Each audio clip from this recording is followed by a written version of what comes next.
ये संघी मानसिकता वाले चाहे जितना भी अपनी विचारधारा को छुपाएं, गाहे बगाहे इनका सच सबके सामने आ ही जाता है। तो क्या ऐसा ही कुछ गृह मंत्री अमित शाह के साथ भी हुआ है?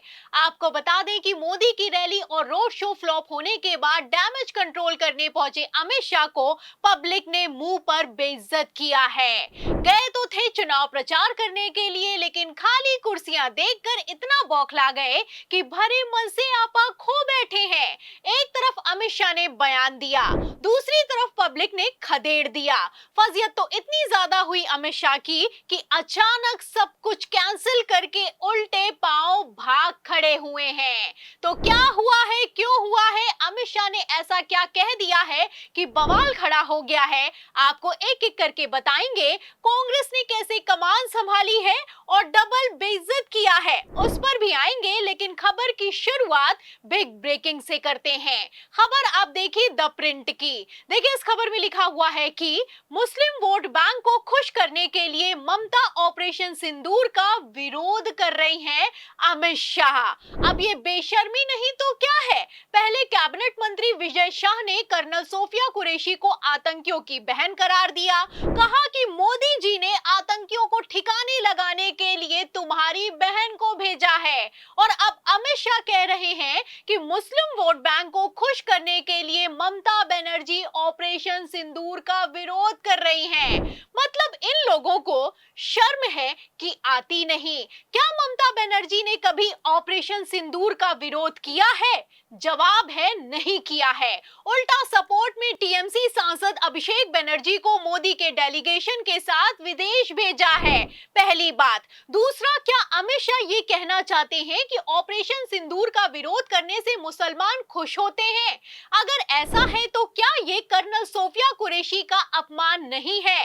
एक तरफ ईद के मौके पर 32 लाख मुसलमानों को मोदी जी सौगातें मोदी बांटते हैं, फिर चुनाव प्रचार में उन्हीं मुसलमानों को देशद्रोही करार देते हैं, घुसपैठिया, ज्यादा बच्चा पैदा करने वाला, इस तरह के बयान देते हैं देश के मुखिया प्रधानमंत्री नरेंद्र मोदी। तो वहीं दूसरी तरफ गृह मंत्री अमित शाह ने तो हद पार कर दी है। आपको बता दें कि भाजपाइयों के इसी एजेंडे को पब्लिक ने खदेड़ दिया है, इसीलिए ये लोग बौखला रहे हैं। जैसा कि आप जानते हैं कि ममता बनर्जी ने ऑपरेशन सिंदूर नहीं, सिंदूर बांटो कार्यक्रम का विरोध किया है। ममता ने भाजपाइयों के एजेंडे की हवा निकालते हुए दो टूक कहा है कि मोदी जी तो ऐसे बात करते हैं जैसे वो हर किसी के पति हो। सिंदूर बांटने का मतलब क्या बनता है? सीएम ममता बनर्जी के इस पलटवार ने बंगाल चुनाव प्रचार करने पहुंचे पीएम मोदी को मुंह दिखाने लायक तक नहीं छोड़ा। नतीजा ये हुआ कि भाजपाई घुटनों पर आ गए और सिंदूर बांटो कार्यक्रम को फेक न्यूज करार दे दिया। मगर अब पछताए होत का जब चिड़िया चुग गई खेत। पहले पीएम मोदी को फजियत उठानी पड़ी और अब अमित शाह के बयान से डबल फजियत हो रही है। सबसे बड़ी बात, मुस्लिम वोट बैंक को खुश करने के लिए ममता दीदी आपने ऑपरेशन सिंदूर का भी विरोध किया। इस बयान ने अमित शाह की भयंकर फजियत करवाई है। टीएमसी सांसद ने तो यहां तक कह दिया है कि ये गृह मंत्री की भाषा एक कार्यकर्ता की भाषा से भी ज्यादा गिरी हुई है, चीप है। वहीं दूसरी तरफ कांग्रेस प्रवक्ता सुप्रिया श्रीनेत्र ने तो वीडियो को शेयर करते हुए धज्जियां उड़ा दी हैं। वो लिखती है कि अमित शाह जी ने कहा मुस्लिम समुदाय ऑपरेशन सिंदूर के विरोध में खुश होगा। आपकी हिम्मत कैसे हुई इस देश के मुसलमानों पर सवाल उठाने की? आप कर्नल सोफिया कुरैशी जैसों की वतन परस्ती पर सवाल उठा रहे हैं, सर्वदलीय प्रतिनिधि मंडल में मुस्लिम नेताओं पर सवाल उठा रहे हैं। आपकी सोच गंदी है। यही सोच तो हर बार भारी पड़ जाती है। पहले कहना था कि 2025 में अगर मोदी की सरकार आई तो पीओके को वापस छीन लेंगे, लेकिन जब मौका आया तो सीज फायर करके बैठे हैं और किस तरीके से मुंह छिपा रहे हैं आप जानते हैं। पहलगाम हमले के आतंकियों को ढूंढ नहीं पा रहे और बंगाल जाकर कहते हैं कि जमीन में गाड़ा है तो भी ढूंढ निकालेंगे। ये वादा करना चाहता हूं कि हां, तृणमूल की सरकार जाते ही हमारे कार्यकर्ताओं के हत्या के अपराधियों को जमीन में गाड़ा है तो भी बाहर निकालकर सजा करने का काम करें। तो सुना आपने, कहना है कि ममता की सरकार गई तो ये कर देंगे वो कर देंगे।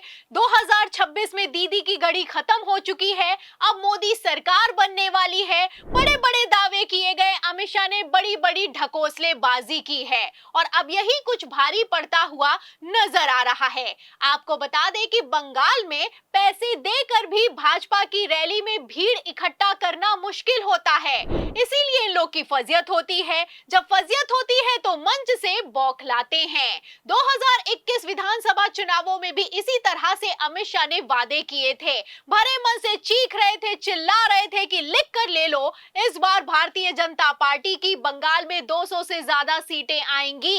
अमित शाह ने तो चाणक्य नीति यहां तक की तैयार कर ली थी कि 2021 में भाजपा का मुख्यमंत्री बंगाल से ही होगा, लेकिन हुआ क्या, शाह को मुंह की खानी पड़ी। ममता बनर्जी ने फिर से पूर्ण बहुमत की सरकार बनाई और 225 सीटें हासिल की, जबकि भाजपा सिर्फ 65 सीटों पर सिमट गई।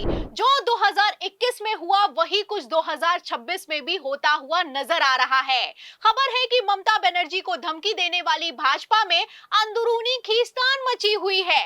खबर भी मौजूद है, खबर आप देख सकते हैं न्यूज़ 18 की, इसमें लिखा भी हुआ है कि क्या बंगाल बीजेपी में शुरू हो गई अंदरूनी सर्जरी। दिलीप घोष ना मोदी की सभा में दिखे, ना शाह की रैली में। तो प्रधानमंत्री नरेंद्र मोदी की रैली में दिग्गज नेता गायब हैं। जब बीजेपी के ही दिग्गज नेता पदाधिकारी नहीं पहुंच रहे हैं तो पब्लिक कहां से इकट्ठा हो पाएगी, आप समझ सकते हैं। जो मोदी की रैली का हाल हुआ है वही कुछ गृह मंत्री अमित शाह के भी साथ होता हुआ नजर आ रहा है। अब अमित शाह तो बौखला रहे हैं, भरे मन से बयान देते हुए नजर आ रहे हैं, विपक्ष को धमकी दे रहे हैं। धमकी तो विपक्ष को दी जा रही है, लेकिन किस तरीके से मुसलमानों पर बयान देकर सेल्फ गोल कर लिया है, आप उनके बयान से अंदाजा लगा सकते हैं। फिलहाल ऐसे हालातों में सवाल ये खड़ा होता है कि क्या अमित शाह के दावों का 2026 के बंगाल के विधानसभा चुनावों में भी 2021 वाला हाल होने वाला है। फिलहाल क्या होगा क्या नहीं होगा ये तो आने वाला वक्त बताएगा, लेकिन खबरों से इतना तो साफ है कि ममता बनर्जी ने भाजपा को घुटनों पर ला दिया है। एक तरफ पीएम मोदी ने सिंदूर बांटो कार्यक्रम को वापस लिया है, वहीं दूसरी तरफ अमित शाह बौखला रहे हैं। जैसे हालात हैं ऐसे हालातों में बंगाल और बिहार के विधानसभा चुनावों में क्या होने वाला है, आपको क्या लगता है, आपकी क्या राय है? क्या इस बार भी बिहार और बंगाल में भाजपाइयों को मुंह की खानी पड़ेगी? इस सवाल के जवाब में इस पूरी रिपोर्ट पर, अमित शाह की हालत पर और ममता बनर्जी के एक्शन पर जो भी आप सोचते हैं हमें कमेंट बॉक्स में जरूर लिखें। वीडियो को ज्यादा से ज्यादा शेयर करें, हमारे चैनल को लाइक करें, सब्सक्राइब करें, ज्वाइन करें। फिर मिलती हूँ अगली खबर के साथ, तब तक के लिए धन्यवाद।